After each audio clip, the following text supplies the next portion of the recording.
Assalamualaikum warahmatullahi wabarakatuh. Saya selaku perwakilan dari kelompok 3. Di sini kami akan menjelaskan materi yang ada di modul 8. Sebelum lanjut ke materi, perkenalkan nama anggota kelompok kami. Yang pertama ada Rizka Septiana Dewi, yang kedua ada Sindalia Fitriani, yang ketiga ada Naili Soraya Agustin, yang keempat ada Nila Lestari, yang kelima ada Samsul Hadil Kiram, dan yang terakhir ada Bagus Trihartawan. Materi pertama yang akan dijelaskan yaitu definisi risiko operasional. Dalam perusahaan sebenarnya sudah mengenali yang namanya risiko operasional, di mana perusahaan mengalami kesalahan pencatatan atau kurangnya sistem pengawasan baik internal maupun eksternal. Menurut Basel II, risiko operasional merupakan risiko yang disebabkan karena gagalnya proses internal, gagalnya mengelola manusia dan sistem, serta oleh peristiwa eksternal. Yang pertama ada kegagalan proses internal, di mana proses ini berkaitan langsung dengan prosedur dari dalam perusahaan. Contoh resikonya seperti kesalahan transaksi, pengawasan yang kurang memadai, kurang lengkapnya dokumentasi. Yang kedua ada resiko kegagalan mengelola manusia, di mana resiko ini berkaitan langsung dengan manusia, atau lebih tepatnya dikatakan karyawan. Contoh resiko yang berkaitan dengan karyawan yang pertama ada kecelakaan kerja, baik karena kecerobohan atau kurangnya pengalaman. Yang ketiga ada risiko sistem, risiko yang berkaitan dengan sistem dan teknologi yang digunakan oleh perusahaan untuk membantu kegiatan sehari-hari. Teknologi juga memberikan kontribusi yang signifikan, tetapi juga bisa menjadi risiko baru. Yang terakhir, contoh risiko yang berkaitan langsung dengan sistem. Yang pertama ada kerusakan data, kesalahan program, terakhir ada sistem keamanan yang kurang baik. Yang keempat ada risiko eksternal, risiko yang bersumber dari luar organisasi dan di luar kekuasaan langsung dari perusahaan. Contoh risikonya seperti perampokan, bencana alam, dan lain-lain. Selanjutnya ada pengukuran risiko operasional. Teknik mengukur risiko operasional dapat dilakukan dengan dua klasifikasi. Yang pertama ada frekuensi atau probabilitas terjadinya risiko. Yang kedua tingkat keseriusan kerugian atau impact dari risiko tersebut. Dari probabilitas terjadinya risiko dan tingkat keseriusan kerugian itulah dapat diketahui matriks frekuensi atau tingkat untuk risiko-risiko yang ada. Berikut ada bagan yang menunjukkan matriks dengan dimensi frekuensi di sumbu horizontal dan dimensi-dimensi pada sumbu vertikal. Risiko-risiko bisa diklasifikasikan berdasarkan dimensi-dimensi tersebut. Bagan di bawah adalah matriks severity dan frekuensi untuk risiko gagal bayar dan kesalahan pemrosesan. Yang selanjutnya ada matriks frekuensi dan signifikasi. Matriks frekuensi dan signifikasi dikelompokkan menjadi 4. Yang pertama adalah risiko dengan signifikasi dan frekuensi yang rendah atau low control. Yang kedua, signifikasi tinggi dan frekuensi rendah atau detect and monitor. Yang ketiga adalah risiko dengan signifikasi rendah namun frekuensinya tinggi atau monitor. Dan yang keempat adalah risiko dengan signifikasi dan frekuensi tinggi atau prevent at source. Selanjutnya ada risk map. Risk map sendiri adalah suatu peta yang berisi informasi tentang posisi risiko yang akan dialami oleh perusahaan dengan menetapkan dimensi risiko ke dalam pengukuran probability dan perkiraan severity risiko. Pada risk map ini dibagi menjadi 4 bagian seperti yang sudah dijelaskan sebelumnya.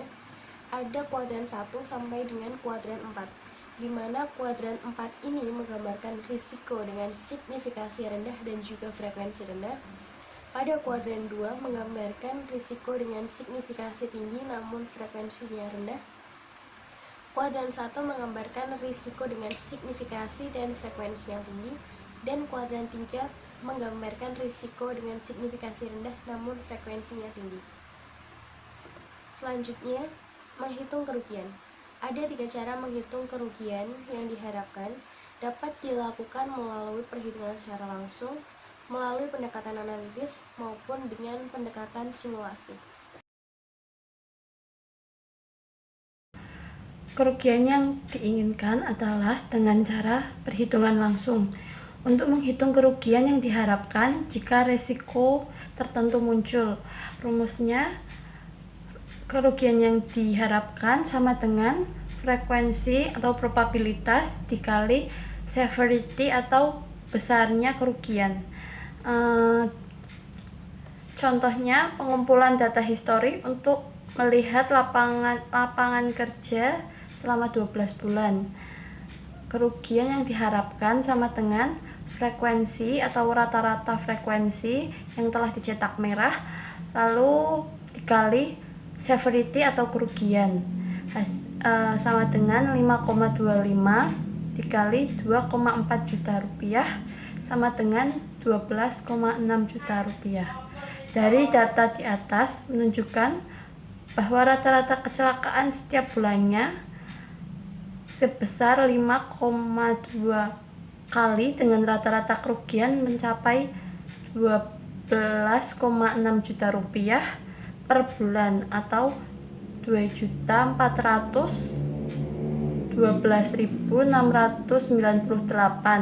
hasil dari jumlah nilai kerugian dibagi dengan jumlah frekuensi yang ada. Selanjutnya, pendekatan analitis. Untuk menghitung kerugian yang diharapkan dengan mengasumsikan distribusi tertentu, biasanya distribusi normal dari kerugian yang akan terjadi. Keuntungan dari distribusi normal adalah bisa melakukan berbagai hal dengan mengetahui nilai yang diharapkan dan standar deviasinya. Standar deviasi adalah ukuran sebaran statistik yang paling lazim.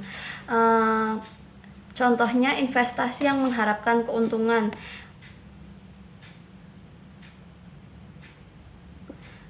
Standar deviasi. Lalu yang terakhir, pendekatan simulasi. Misalnya, setelah mengevaluasi frekuensi munculnya kejadian yang merugikan, dapat disimpulkan bahwa distribusi pasien bisa dijelaskan frekuensi munculnya kejadian yang merugikan dengan nilai yang diharapkan adalah 5 kali kejadian peristiwa tersebut setiap bulannya. Ini didapat dari statistik data perusahaan yang bersangkutan, lalu kemudian melakukan evaluasi dan severity kerugian dan menyimpulkan bahwa distribusi normal bisa dijelaskan severity kerugian di masa lalu. Misal kerugian rata-rata peristiwa kerugian adalah sebesar 15 juta rupiah dengan standar deviasi 2 juta rupiah. Untuk selanjutnya, faktor yang menyebabkan perubahan karakteristik risiko operasional. Ada 5, yaitu globalisasi, otomatisasi, terlalu mengandalkan teknologi, outsourcing, dan perubahan budaya masyarakat. Untuk selanjutnya, evaluasi diri untuk mengukur risiko operasional. Evaluasi diri atau self-assessment bisa dilakukan oleh anggota organisasi untuk melihat seberapa besar risiko operasional yang dihadapi oleh organisasi. Selanjutnya, risiko perubahan nilai tukar. Pengertian kurs atau nilai tukar mata uang. Kurs adalah harga suatu mata uang dari suatu negara terhadap mata uang yang berasal dari negara lainnya. Untuk fungsi kursnya ada 3. Yang pertama, nilai kurs dapat mencerminkan kondisi perekonomian suatu negara.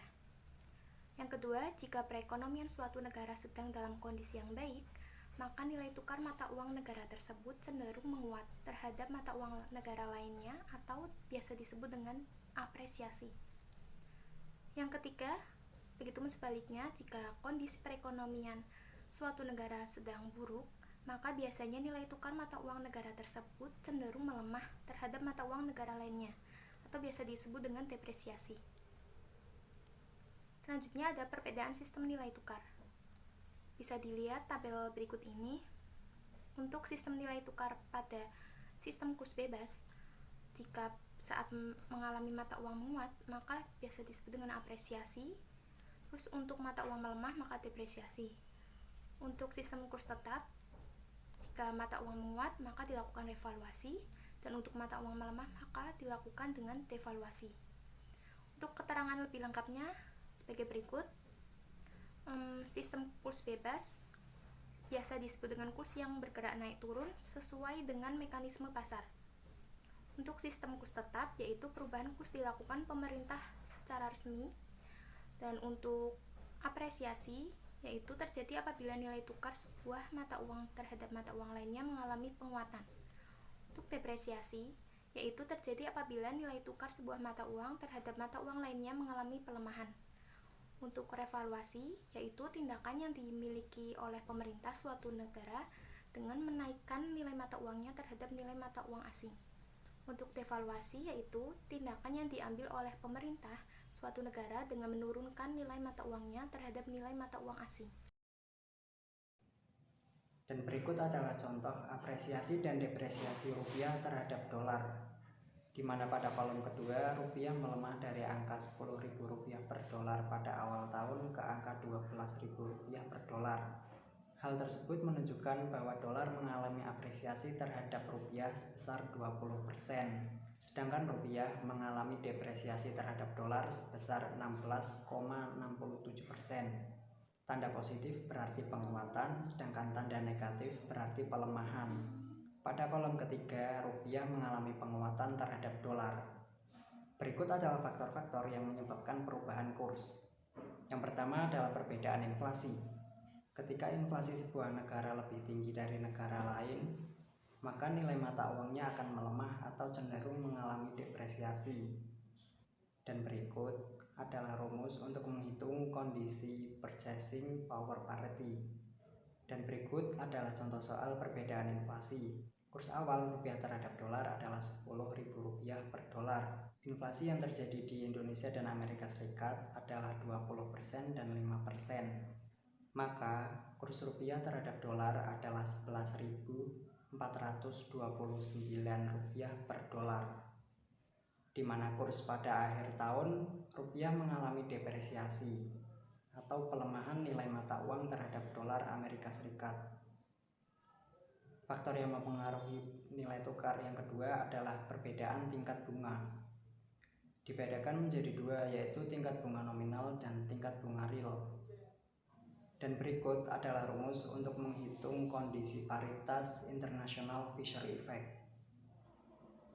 Contoh soal tingkat bunga nominal, di mana kurs awal adalah Rp10.000 per dolar Amerika Serikat. Dan tingkat bunga di Indonesia dan Amerika Serikat adalah 20% dan 5%. Maka kurs rupiah terhadap dolar Amerika Serikat jika dihitung dengan rumus adalah Rp11.429 per dolar Amerika Serikat. Di mana negara yang memiliki tingkat bunga yang lebih tinggi, biasanya nilai mata uangnya cenderung akan melemah atau mengalami depresiasi. Jika inflasi meningkat, maka tingkat bunga nominal akan tinggi, sehingga mata uang negara akan melemah atau mengalami depresiasi. Faktor-faktor yang menyebabkan perubahan kurs. Yang ketiga ada independensi bank sentral. Apabila independensi bank sentral tinggi, maka mata uang menguat, apresiasi. Independensi merupakan kemampuan bertahan dari tekanan pemerintah yang sedang berkuasa. Jika peningkatan inflasi lebih tinggi dibandingkan dengan pertumbuhan ekonomi, maka pertumbuhan ekonomi realnya menjadi negatif. Keempat, pertumbuhan ekonomi. Bila pertumbuhan ekonomi tinggi, maka nilai mata uang akan menguat atau apresiasi. Sebaliknya, bila pertumbuhan ekonomi rendah, maka nilai mata uang akan melemah atau mengalami depresiasi. Dan yang terakhir ada ekspektasi. Maka mata uang digunakan sebagai alat investasi. Jika pengharapan mata uang positif, maka mata uang menguat apresiasi atau sebaliknya. Eksposur terhadap perubahan kurs. Terdapat 3 jenis eksposur yang dihadapi oleh perusahaan berkaitan dengan perubahan kurs. Yang pertama, eksposur transaksi. Eksposur yang terjadi karena perusahaan memasuki kontrak tertentu yang kemudian memunculkan sebuah nilai uang yang rentan terhadap perubahan kurs. Posisi spot importir short. Semakin besar pelemahan rupiah, semakin besar kerugian. Dan semakin besar penguatan rupiah, maka semakin besar keuntungan atau importir. Posisi spot eksportir long. Semakin besar pelemahan rupiah, semakin besar keuntungannya. Dan semakin besar penguatan rupiah, semakin besar kerugian atau eksportir. Kedua, eksposur akuntansi. Eksposur yang terjadi karena laporan keuangan dengan mata uang tertentu dikonversikan ke laporan keuangan dengan mata uang lain yang rentan terhadap perubahan kurs. Contohnya, sebuah perusahaan multinasional Amerika memiliki anak perusahaan di Indonesia dan memiliki neraca sebagai berikut. Ketiga, eksposur operasi. Eksposur yang terjadi karena operasi perusahaan yang rentan terhadap perubahan kurs. Contohnya, produsen mobil Jepang Toyota menjual mobilnya ke Amerika Serikat. Jika yen menguat terhadap dolar Amerika Serikat, maka harga mobil Toyota di Amerika Serikat akan menjadi semakin mahal, menyebabkan daya saing mobil Toyota di Amerika Serikat turun. Cara mengelola perubahan nilai tukar. Pertama, menggunakan mata uang tunggal untuk seluruh transaksi. Misalnya, perusahaan Indonesia hanya membuat dan menerima pembayaran dalam rupiah, alih-alih mata uang asing. Lindungi nilai seperti forward exchange rate, future contract, FX swap, dan FX option. Misalnya, ketika mengambil forward, perusahaan mengunci nilai tukar pembayaran di masa depan dalam mata uang asing. Diversifikasi sumber pendapatan dengan menerima pembayaran dalam berbagai mata uang. Itu mengurangi resiko konsentrasi pendapatan mata uang tertentu. Keempat, fleksibilitas manajemen rantai pasokannya. Misal perusahaan memiliki berbagai alternatif pemasok dengan berbagai mata uang pembayaran. Dan yang terakhir, membangun fasilitas produksi di berbagai negara. Dengan begitu, eksposur resiko operasional juga terdiversifikasi. Selanjutnya, risiko teknologi. Teknologi mempunyai manfaat, namun juga dapat memunculkan risiko baru. Teknologi yang tepat bisa mendorong bisnis perusahaan, meningkatkan penjualan dan menurunkan biaya. Tetapi penggunaan teknologi yang tidak tepat bisa merugikan perusahaan dengan signifikan. Risiko yang berkaitan dengan teknologi relatif lebih sulit dipahami karakteristiknya, lebih sulit dikuantisir, lebih sulit diantisipasi, meskipun teknologi merupakan sesuatu yang real. Selanjutnya, risiko likuiditas. Terjadi